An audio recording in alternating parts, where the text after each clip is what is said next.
केला बेचने वाली चुड़ैल। एक बार की बात है, जादूपुर नाम के एक गांव में करतब दिखाती एक औरत एक रेड्डी के लिए गांव में आती है। आइए आइए मेहरबान कदरदान, खाइए रोहड़ा के ताजे ताजे केले। कभी खाए नहीं होंगे ऐसे केले, पीले पीले केले खाइए। ये कहकर रोहड़ा हाथों में 4 केले लिए उन्हें सर्कल में जोर जोर से हवा में उछालती हुई करतब दिखाती है, जिसे देखकर आसपास के सारे बच्चे अपने अपने मम्मी पापा से उस औरत के पास जाने की जिद करने लग जाते हैं। पापा, ऐसा तो सर्कस में बॉल से होता है ना, ये आंटी तो केले से कर रही है। चलिए ना पापा, देखते हैं। रोहड़ा एक पतली सी तार पर चलती हुई केलों से करतब दिखाती है। आते जाते सभी लोग बाहर रुककर उसके करतब देखते हैं और वाह वाही करते नहीं थकते। जैसे ही एक आदमी पास आकर उसे पैसे देने लग जाता है, तब वो कहती है, अरे नहीं नहीं साहब, मैं करतब तो बच्चों के मन को बहलाने के लिए करती हूँ। धंधा तो मेरा केले का है।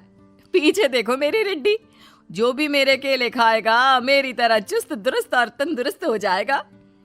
पता चलता है क्या कि मेरी उम्र 55 की है। अरे पर ऐसे ठंड के मौसम में कोई केला क्यों खाएगा? ये ऐसे वैसे केले नहीं है साहब, ये शरीर में गर्मी देते हैं। ठंड को दूर भगाए जो भी रोहिणा के केले खाए। पापा, अगर मुझे केले नहीं मिले तो मैं घर नहीं जाऊंगी। तभी उसके पापा कहते हैं कि बेटा, केले ठंड में कभी गर्मी नहीं देते। ये सब कहने की बातें हैं, सामान बेचने का तरीका है इनका।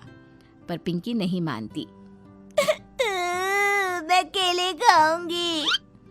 पिंकी की जिद के आगे नत्थू हार जाता है और उसे केले खरीद कर दे देता है। पिंकी खुश होकर केले घर ले आकर खाती है। अब मैं भी करतब करूंगी, कितना मजा आएगा। जादुई केले।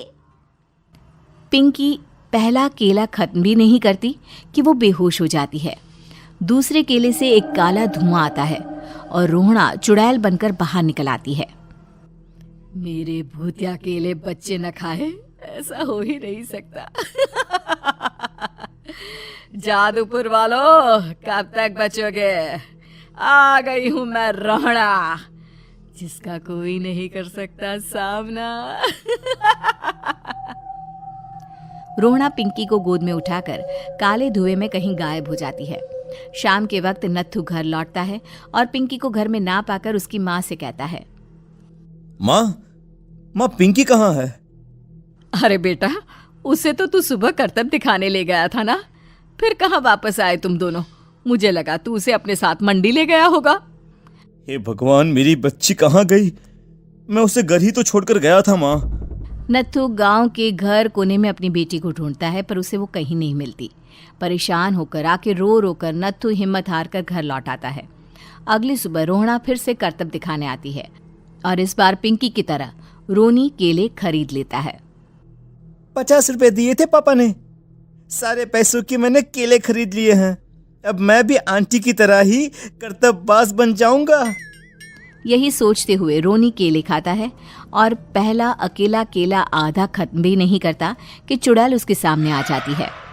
मेरे साथ चलने का समय आ गया है रोनी। ये तो बस शुरुआत है।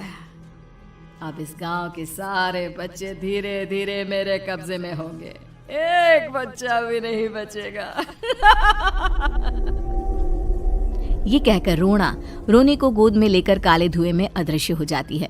इसके बाद हर रोज गांव में से कोई ना कोई बच्चा गायब होता, पर ऐसा क्यों हो रहा है किसी को भी समझ में नहीं आ पा रहा था।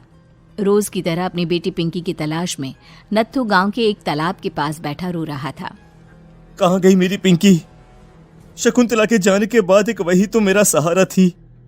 अरे उसकी आत्मा कोस रही होगी मुझे कि मैं अपनी बच्ची को संभाल भी नहीं पाया। नत्थू ये कहता हुआ रो ही रहा था कि तभी तालाब में से उसे शकुंतला की आवाज सुनाई देती है।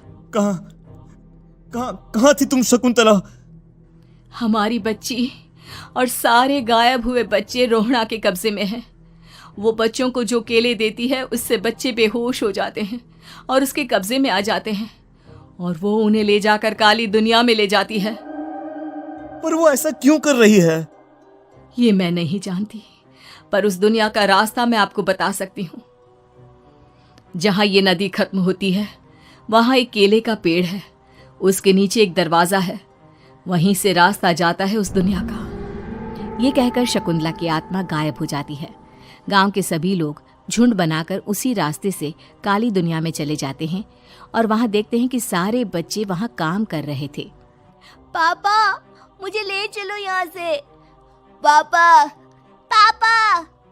सभी बच्चे अपने मम्मी पापा से लिपट जाते हैं। तो तुम लोग यहाँ तक आ गए? क्यों हमारे बच्चों को पकड़ लिया तूने? तुझे शिकार ही बनाना है तो ले, हम सब आ गए हैं, हमें खा ले। नहीं, मुझे बच्चे चाहिए। मेरे बच्चे के बदले तुम लोगों के बच्चे। क्या मतलब? मैं इसी गांव में रहने वाली एक औरत थी। केले की चोरी के इल्जाम में मेरे बेटे को गांव वालों ने इतना मारा कि वो मर गया। उसी दिन मैंने ठान लिया कि गांव वालों का भी वही हाल करूंगी।